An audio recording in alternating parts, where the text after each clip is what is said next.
Good morning, Agents of Nothing, and welcome to our Agents of S.H.I.E.L.D. podcast. We're your commanding officers. I'm Mariah. And I'm Caroline. And today we're going to be talking about Season 5, Episode 13, Principia. Yeah! So, Mariah, how was your week? It was good. So, I finished the temporary job that I was working, which I don't think I really talked about on, the main podcast. Yeah. But for about 5 months, I've been working outside in the hot sun and driving a forklift and hauling around heavy loads with a pallet jack for a remodel at a Walmart. Hell yeah. And I think the only way I got through that job was knowing that it had an end date. But it was also, weirdly rewarding in a way that's hard to describe. Yeah. I've never done anything like that before, and I doubt that I'll do anything like it again. But, the whole goal of that job was just for me to get on in a more permanent role at Walmart, which I successfully did. Yay! No, I can see that being, rewarding.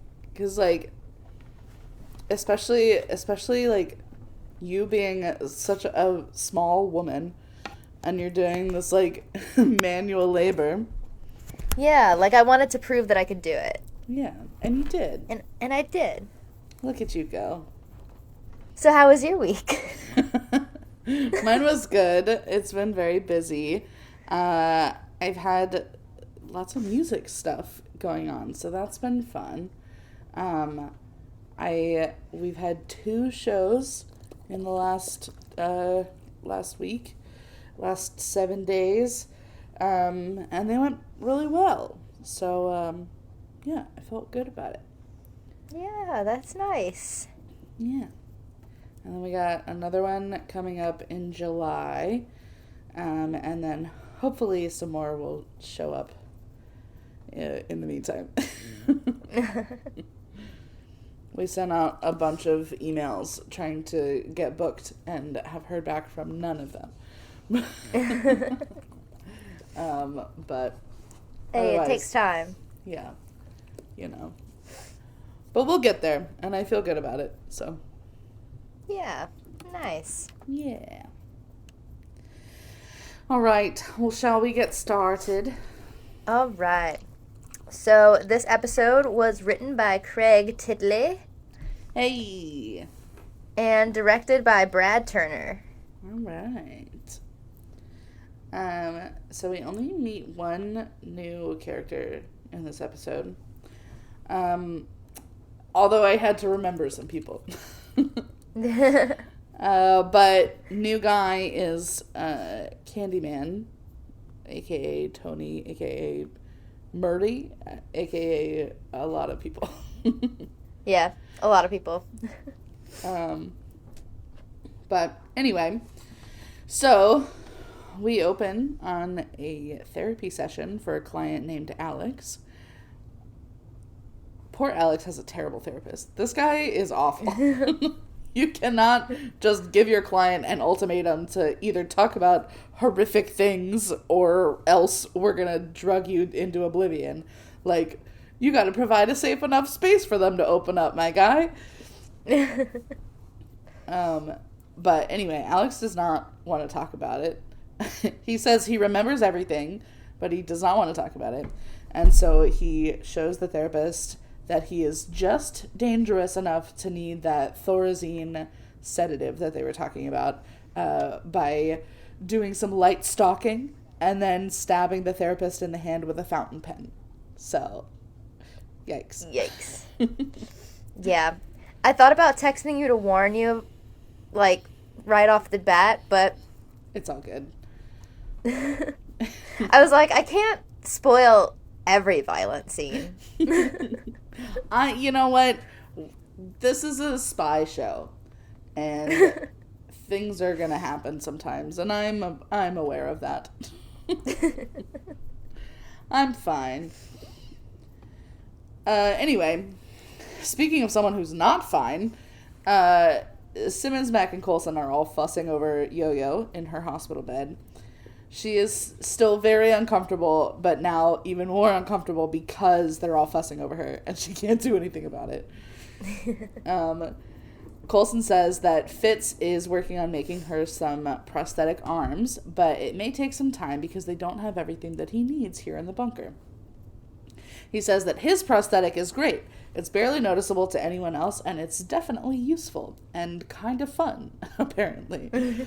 But he does not have a very good answer when she asks if it will still feel the same to her.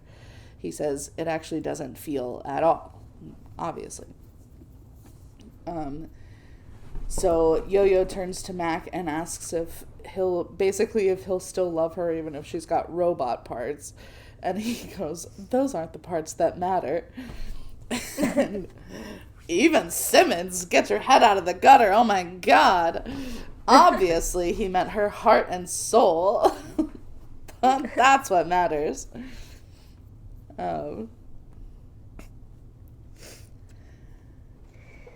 Silly.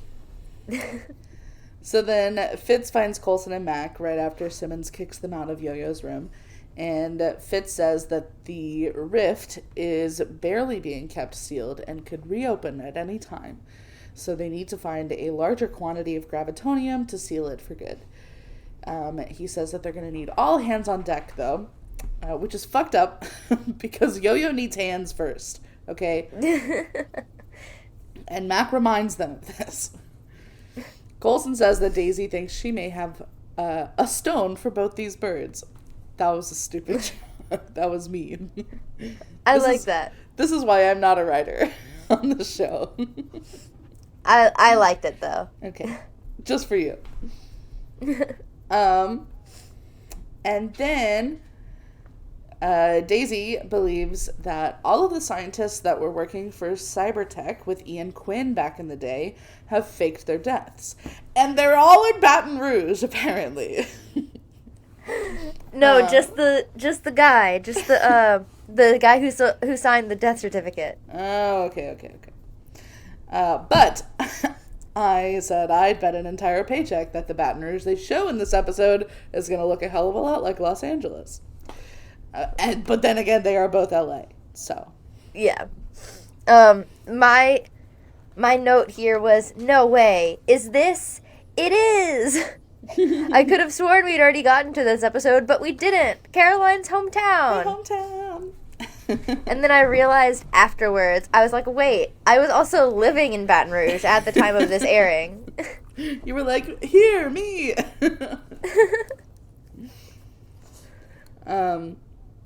So Daisy and Coulson are heading to my childhood home, your early adulthood home.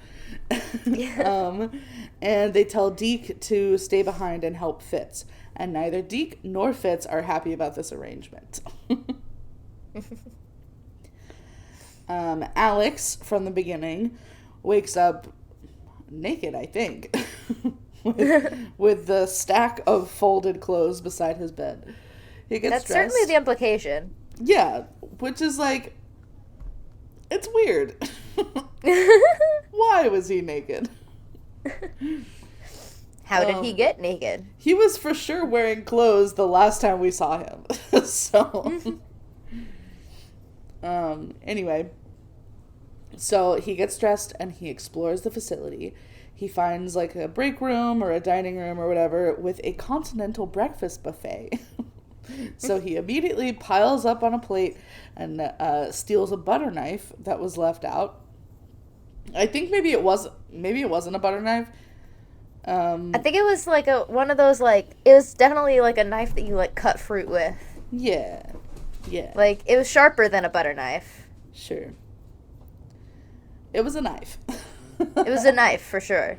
It was one of those. And he stole it. That's what's important. So he sits down at one of the tables to eat. I figured he would have been in more of a hurry than that, but sure, whatever. I'm sure he's hungry. And then Dove Cameron appears with her ridiculously long sleeves. I don't know if anybody else noticed this, but her sleeves were for sure like 6 inches past her hands. And when he tries to ask her where they are, she has headphones in and or ignores him entirely.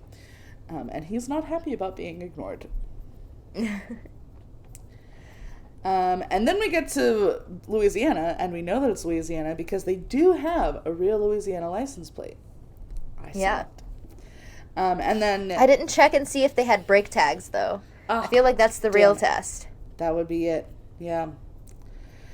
But it was definitely Louisiana because I know that I've seen the inside of this parking garage that looks like every other parking garage in the world before. So... Yeah. I still think it's so funny. They're like, we're in Baton Rouge. And then it's a parking garage. I was so excited when this episode aired. I was like, oh my God, they're coming here. Oh my God, I wonder if they filmed on location. And then it's a parking garage. I feel like every other place that they've been like, oh, we have to go here, they've at least shown something from the place. I know. They've like... I don't know, there's like a tree or something that's like, yeah, that's a palm tree. They're in Florida. Or like, I don't know. Or like, oh, we have to go to the wilderness in Canada, so there's snow or something. Yeah. Like, no exterior shots whatsoever. Just a parking garage. It was like 20 seconds. I love it. You know what? It's probably all Baton Rouge deserves anyway. So Coulson and Daisy find Murray as he is getting into his car, and they confront him. And then he shoots at them and immediately drives away.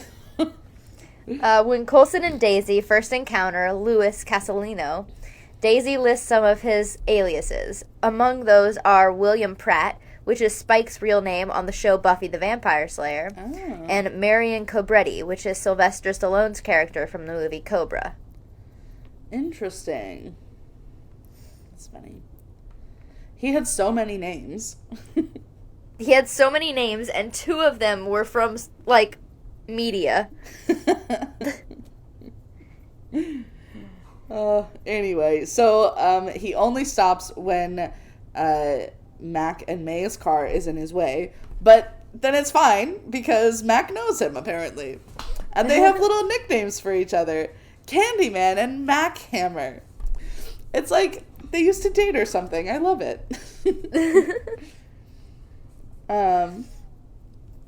So they get back to the Zephyr, and we find out that this guy of many names used to be known, his real name is Tony Kane, aka Candyman at the Academy when Mac met him. And then we get like an excellent ID photo of teenage Mac. I loved it so much. It was beautiful. The Tony's ID picture was edited within an inch of its life. Yeah. Yep. And I felt like Max was just actually him as a teenager. Yeah. Anyway, so since school, Tony has been working on Project Paperclip, and rehabilitating / giving second chances and new identities to Hydra scientists that, quote, deserve it. I'm not sure who decides this, but okay, I guess. I mean, the real Project Paperclip was, like, bad enough, to be honest. Yeah. But the fact that it canonically happened with Hydra, too. It's not great. What the fuck? But we just brush over it, apparently.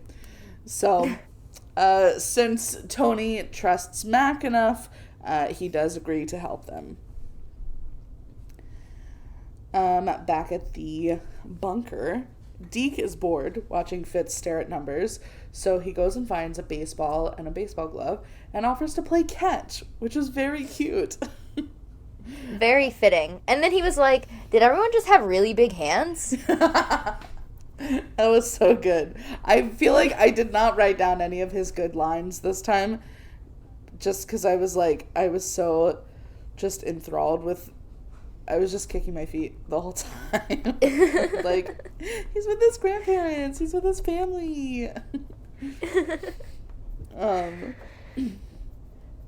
Anyway, so Fitz thinks that it's a dumb idea, but finally agrees when Deke tries to suggest that Fitz go find Simmons and, like, be newlyweds together. But then, of course, before they can even toss the ball one time, alarms start going off. So Fitz announces over the loudspeakers that if anybody sees anything strange, it's not real, and they should kill it by any means necessary.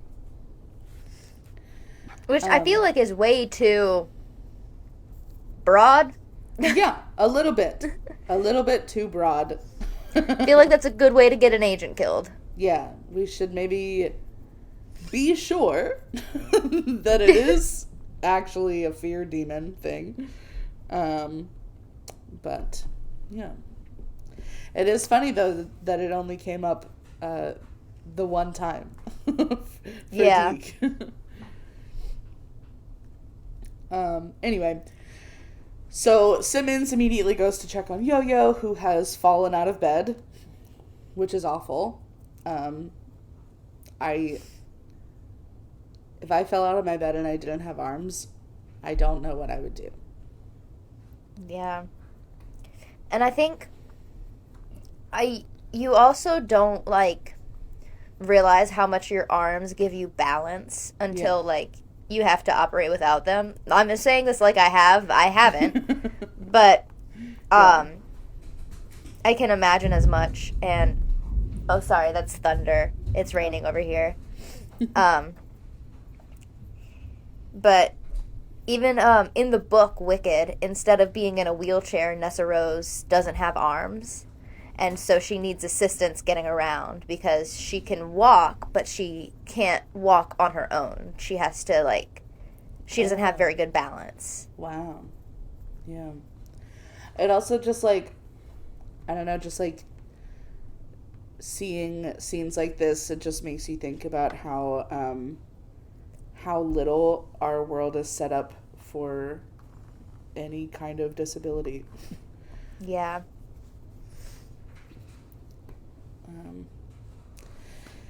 Anyway, so Yo-Yo says that she just woke up and forgot for a moment that she didn't have her arms.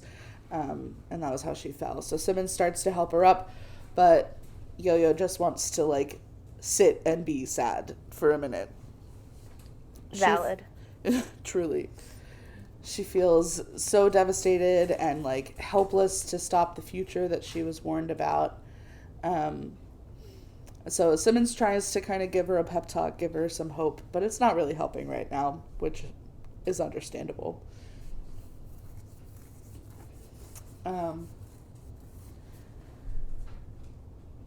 So Mac and Tony are having a moment, just kind of, like, talking. Sorry, Penny is being very loud. It's okay. So Mac and Tony are having a moment, just kind of talking about how different things are now. Tony says that Mac used to hate violence, and now he's on every most wanted list, and he has a shotgun axe. Which, he still hates violence, and tries to not be violent at every point. Yeah. I think, like you're about to say that he said. Yeah. He's doing his best. He's doing his best. Yeah, he says he's doing what he can to keep the people he loves safe. Tony tells him that he understands, but that the Deathlock Project is a dead end, and Cybertech is not going to help them find what they need. He didn't even check. I know. You haven't even talked to anyone from Cybertech yet. Could you try? So Coulson, Daisy, and May are looking over the Cybertech scientists. Coulson says that he's uncomfortable having so many of them just, like, walking around the world with a clean slate. Fucking me too. Yeah. But Daisy says that if these scientists have a way to keep Coulson alive, would he allow them to save him? And Coulson says, fucking no. He says he doesn't want to be John Garrett and just be, like, kept alive over and over again. He already had one unnatural life extension, and he doesn't want another one. And it's quite obvious that he has, like, wrestled with the idea that he's not supposed to be here quite a bit. But as he walks away, Daisy and May both agree that it is their duty to save him, even if he doesn't want to be saved. Oh, and what a conundrum. What a moral quandary, you know? Yeah. For sure. So Alex finds Ruby in the gym, and she finally deigns to speak to him and says that they're in a safe house. She lives here, and everything else will be explained to him by her mother soon. He remembers her, though, because he remembers everything. As he said in the beginning of the episode... Oh, I just said that. Good to know that I always have the same thoughts. He says that the scar that she has on her forehead was from when she was a little kid. He was supposed to be watching her while her mom and dad weren't home, and she hit her head on the kitchen counter. She doesn't remember this, but he does, obviously. But then suddenly he pulls her into a headlock, knife at her throat, and demands to speak with her mother immediately. Imagine your, like, childhood babysitter is like... Pulls a knife on you. Yeah. All of a sudden is like, I'm gonna kill you. I think they're meant to be a little bit closer in age. Because I'm trying to remember, but I don't necessarily think that it was, like he was watching her while her parents were away. I think it was... their parents were having, like, a meeting, and he was supposed to be watching her. Gotcha. Anyway, he was in charge of her. Yeah, regardless. The circumstances. Anyway, so Tony and Mac find a guy that I feel like I'm maybe supposed to recognize. I do not. I did not. But he is most definitely not in Baton Rouge. That water was not Baton Rouge water. No. It was far too blue. Not muddy enough. And he is skeptical of Mac's association with S.H.I.E.L.D. And then Mac is like, you used to work for Hydra, dude. Fucking touche. But he says that Hydra was threatening his family, so he did not have a choice. And he's trying to make up for it now. I don't know. My thought process was like, I guess. Yeah. But, like, how were they threatening? I don't know. Is that getting too victim blamey at this point?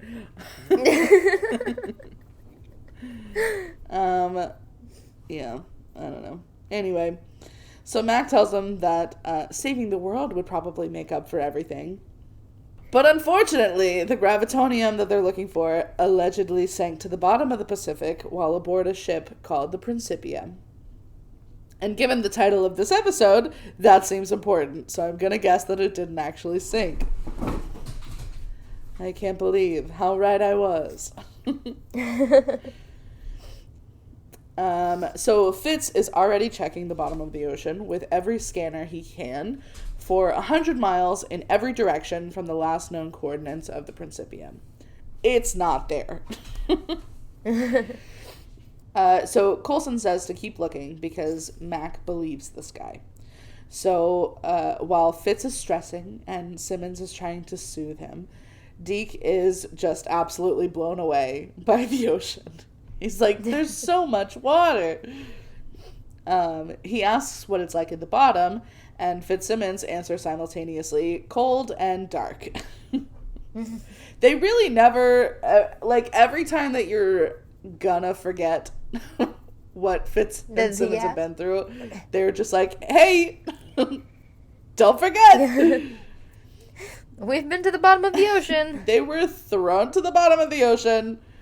Fuck Ward. Okay. Haven't said that in a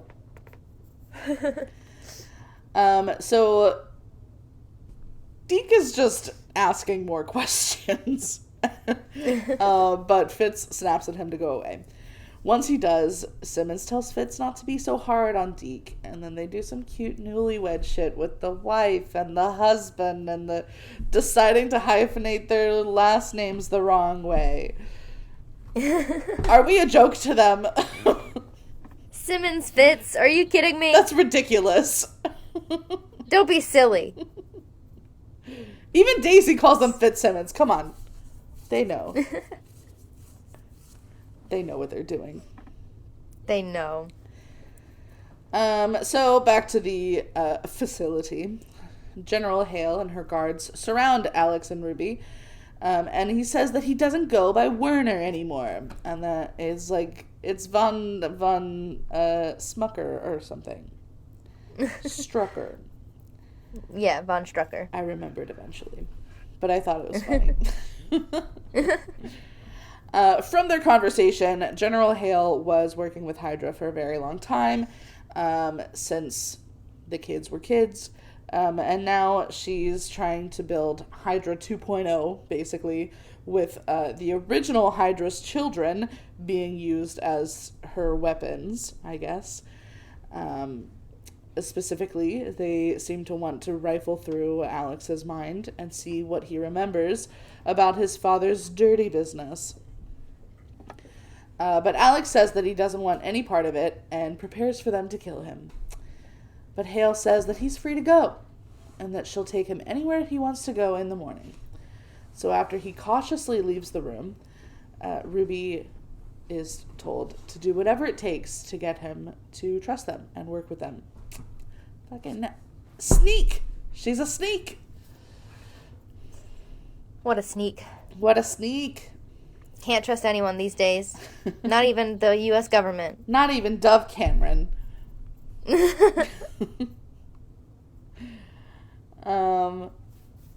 Anyway. I hope you guys know that that was very sarcastic. You could never trust the U.S. government. Thank you. Yeah, and Dove Cameron seems very nice. Anyway. So then, this is my favorite part of the whole episode, and it's literally just on the box of Twinkies, they say, golden sponge creamed filled. Creamed filled. And I don't know if it's supposed to be like a bad translation from another country, like printing it in this world, or what. I love it so much. It makes no sense. It's incredible. But anyway, so Deke then falls in love with his first bite of a Twinkie. So when Deke is in the storage area checking out the Twinkies, the long shot shows a group of brown cardboard barrels that are water-stained and distressed. These are authentic civil defense barrels that were stored in government fallout shelters starting in the 1950s. The contents varied, but could include food, water, medicine, and other things. The version that contained toilet paper also included large, thick plastic bags and a black plastic seat. Because who needs a toilet if you got a toilet seat? Yeah. Absolutely. That's what I always say. Anyway, so his Twinkie revelry is interrupted by none other than his mom.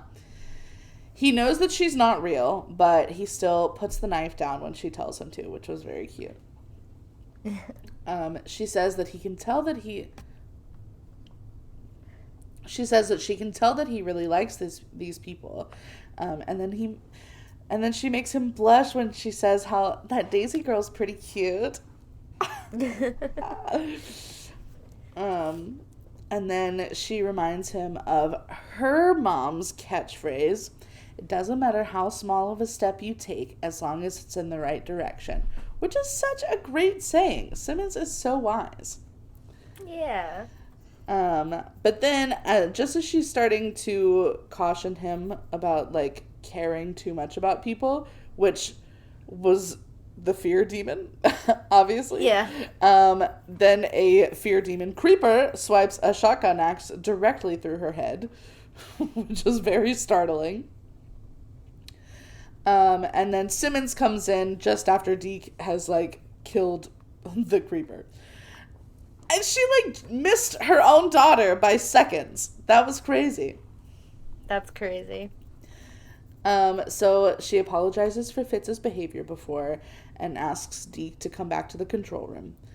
While they're talking, though, Deke has a Fitz-esque brain blast, and they decide that the ship with the gravitonium could have sank up into the sky.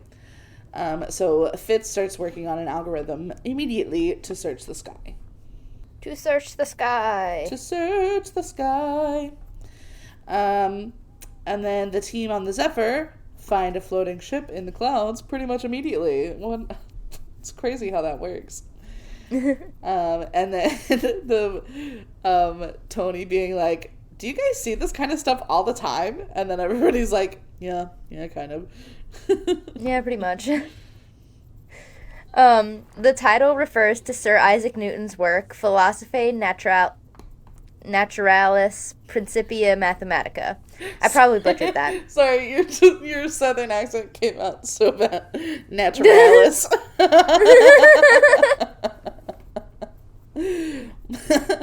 Philosophiae Naturalis Principia Mathematica.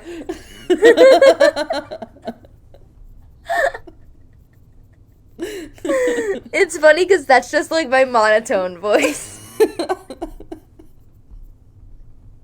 It was so good. Which is commonly known as just Principia. Amongst the Copixit Tuvers. The Copixit Tuvers. It is almost 8 o'clock. Yeah. Amongst the topics it covers are Newton's laws of motion and Newton's law of universal gravitation. Laws that are relevant when you have a regular U.S. naval destroyer ship floating 25,000 feet in the air. Is it relevant anymore? Okay. So, Alex wakes up screaming from dreaming. One day he'll watch as they're leaving because they got tired of his scheming. Tale as old as time. Ruby comes in as Alex screams himself awake. And tells him flat out everything that she's done and not done so far has been planned because her mother wants her to gain Alex's trust by any means necessary. So she offers to double-cross her mother together. Very cute. Obviously, this is the best way to gain someone's trust is by, like, just telling them the truth. And he's gonna fall for it because boys are dumb. But, like... Is she going to actually double-cross her mom, or is she going to betray him? We'll see. I guess we'll have to find out. Because if 90% of what she says is true, you don't know which is the 10%. Yep. Anyway. So Mac, Coulson, and Daisy are dropped onto the floating ship. Coulson has his oxygen that he can't go for more than a couple of minutes without taking a hit of, or else he'll go loopy. I'm not sure why they had to do that. Yeah, why only he had it. Yeah. And it didn't come up again because they were only on the ship for like 5 minutes. Yeah. I imagine it's just because, like, he's dying. I guess. And, like, it's very high up in the air, but you would think that all of them would need some oxygen. Right. Weird. So while on the floating boat, Coulson says, "It's kind of cool walking around on a ship 25,000 feet up in the sky." In the comics, S.H.I.E.L.D. actually had a helicarrier that was a modified aircraft carrier that flew. Oh. And then also, the temperature at 25,000 feet is approximately negative 30 degrees Fahrenheit. Yet, everyone is walking around in single-layer clothing, no gloves or hats, and touch exposed metal with bare hands. A goof! A goof! It's a goof! I'll let him have that one. Yeah. Anyway, so they pass by a deck full of dead bodies. Someone is awake, though. Somebody wakes up. Dun dun dun. Dun, dun, dun. And then eventually they find at least some of the gravitonium, but it is like out and free. So according to Deke's instructions, they have to find a plastic box. I'm not sure why specifically plastic, but okay. Maybe it's one of those things like it can't be metal because metal is the gravitonium's gonna absorb you. Maybe it would react to metal, but it doesn't react to plastic. Maybe. I don't know. Anyway, that makes sense. So, does it? In this world, it works. So they have to find a plastic box and contain the gravitonium without touching it. But then they will only have 90 seconds to get off the ship before real gravity takes over. And Deke's grandparents are so proud of him. He knows so much about it. So as Mac boxes up the gravitonium, Coulson makes the joke of all time and says, "Hey, Mac Hammer, can't touch this." And I truly believe that they wrote this entire episode just so that they could make that joke. So this is a fun fact, but it's like, if you don't know this fun fact is for you. But I feel like everyone knows this, but I'm going to read it anyway. Yeah. Coulson tells Mac Hammer, can't touch this, about the gravitonium. That's from MC Hammer's song, You Can't Touch This. Yep. Down, can't touch this. Anyway, so they are running back to the pod to get back on the Zephyr. Mac complaining about his two least favorite things, heights and drowning. He should not have been on this mission. When they run into the masked figure that woke up with the bodies. Oh no, a secret third thing for Mac to be afraid of. The SHIELD team obviously wins. Mac took on 3 of these things by himself in less than 1 minute, too. Damn. Yeah. And Mac also decides to bring some of the masked robots back on the Zephyr. I presume to steal their arms for Yo-Yo. Hell yeah. Steal their arms. 2 birds, 1 stone. I love that in 90 seconds, they managed to not only, run across this entire ship and, up several flights of stairs and back onto their pod, but also fight at least 5 robots, and carry one of their bodies. Yeah. In 90 seconds. That's pretty crazy. Pretty crazy. Hale is then informed that one of her sleeper agents on the Principia was awakened. She guesses that SHIELD now knows about the gravitonium. It's always SHIELD. It's always Hale. They're always there. They're always doing shit. Yeah. They're just doing their shit all the time. Doing so much shit. So much. So Tony says goodbye to everyone and thanks them for the best day ever. He had so much fun. He got to see a boat fly and robot fights. Ugh, what a great day. He promises Mac and May that he will keep looking into the death log program and let them know if he finds anything useful. I feel like we're not going to hear from him again until, like, the very last second.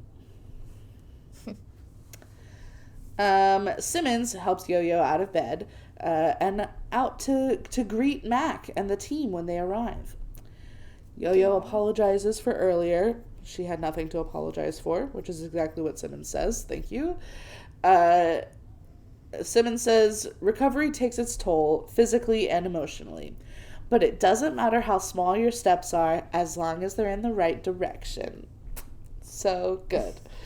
And Deke hears this from the doorway, and then he sees the piece of the monolith beside them that Simmons keeps around for motivation. And then he realizes who Simmons is, and all of a sudden he can't speak, and he has no idea how to treat anybody. So Yo-Yo and Simmons just kind of walk past him while he continues to try not acting weird, but he can't. I mean, if you saw your grandma as a 20-something-year-old, True. you'd freak out too. You know, if I saw either of my grandmas right now at all, I'd probably freak out.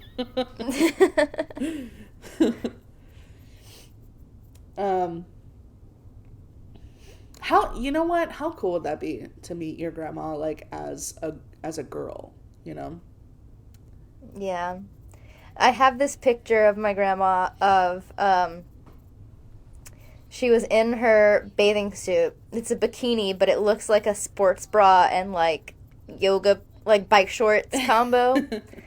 And, she's, like, sprawled out on her kitchen table. Wow. And that's the mental image of my grandma as a girl that I have. Yeah. Of like a young woman in her bikini just posing on her kitchen table. Yeah. I have similar photos of each of my grandmas. One of them actually is right. I can see her. But it was like when she and my grandpa were dating, and she's like just in like a little tank top and shorts and just big cheesin'. But yeah. How weird to think. They were girls. They were just girls. They were just girls. Anyway, could go on about that for a long time. So, we're all waiting at the elevator for the Zephyr team to come back. Deke also cannot help but stare at Fitz when he walks up either. I love this.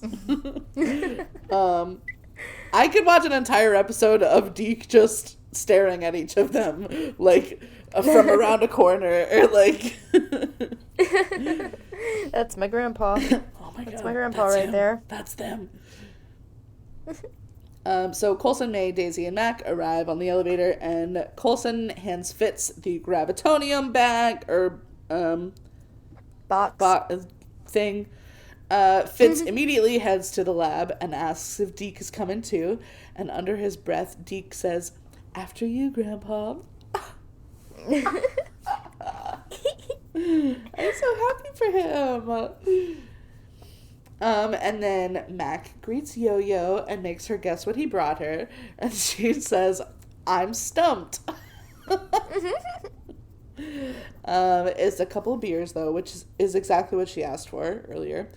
But then Mac also brings out his robot kill and says he brought her some arms, too. I'm so happy for Yo-Yo. She's gonna get better. I wanna get better. Yeah. Better. I wanna get... I didn't know I was lonely till I saw your face. You know that song? I knew it until that second part.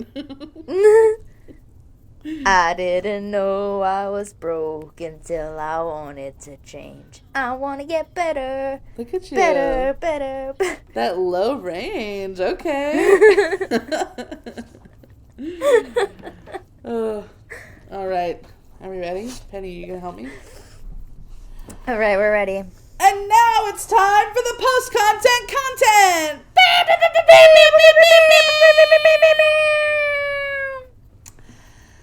Ruby finds Alex in the dining room, and he says that he's down to team up. Hell yeah. So in the final scene, Ruby wears a Stardust Nation t-shirt. Stardust Nation by Deborah Levy and illustrated by, I don't know. Andres? I'm going to say Andres, even though it's almost likely that's not how you say it. Klimowski. Yeah. Is a graphic novel dealing with themes of personal identity and memory recall / repression, similar to what I tried to say Werner and Werner at the same time. Werner von Strucker is experiencing. Yeah. That's cool. Anyway, so she's like, great, let me show you who else we have. Old bald-headed Creel over there working out. So Alex goes over to talk to Creel. So then Hale comes up behind Ruby and asks how she succeeded. And Ruby said, she just told him the truth. And so now we don't know if she's trustworthy. Yeah. Wow. I'm so excited for the rest of this season, dude. I'm just so in the moment. I have no idea what to expect. I don't know how they're ever going to top anything that they've done so far. But it only gets better. Yeah. All right. Overall thoughts? I have so many. All about Deke. I'm so happy for him because he hasn't had a family in so long. His mom was killed when he was a kid, and then his dad when he was not much older, and so he just has been on his own for so long, and now he gets not only a found family but his actual blood relatives too, which is just really cool. But then also what does this mean for his budding relationship with Daisy or anyone else? If he stays in this timeline, does that fuck up the timeline? Are we in a new timeline? If he has kids, would that, I don't know, does that break them out of the loop or keep them in it? That would be crazy. What if that would be an interesting it's breaking my brain thing. Imagine Deke gets someone pregnant, and then they're like, wow, that broke us out of the loop. Thank you, Deke. You did it. You did it with your penis. Thank you. But no, because if he has kids, then his kids' kids are growing up at the same time that he was growing up. It throws everything off. What the fuck? Or does maybe then just his bloodline then is just in a time loop? That's crazy. Damn. I had a lot of it was 1 a.m. Oh yeah. Also, I believe that Ruby hates General Hale and would absolutely betray her if given the chance. But I don't believe for a second that she's not gonna double cross Alex. She doesn't give a fuck about him. There's no way she's not betraying him. I guess we'll have to wait and see. I know. All right, well, that concludes our episode on Season 5, Episode 13, Principia. Yeah. Next time, we'll be covering Season 5, Episode 14, The Devil Complex, so stay tuned for that. Okay, bye. Bye, love you.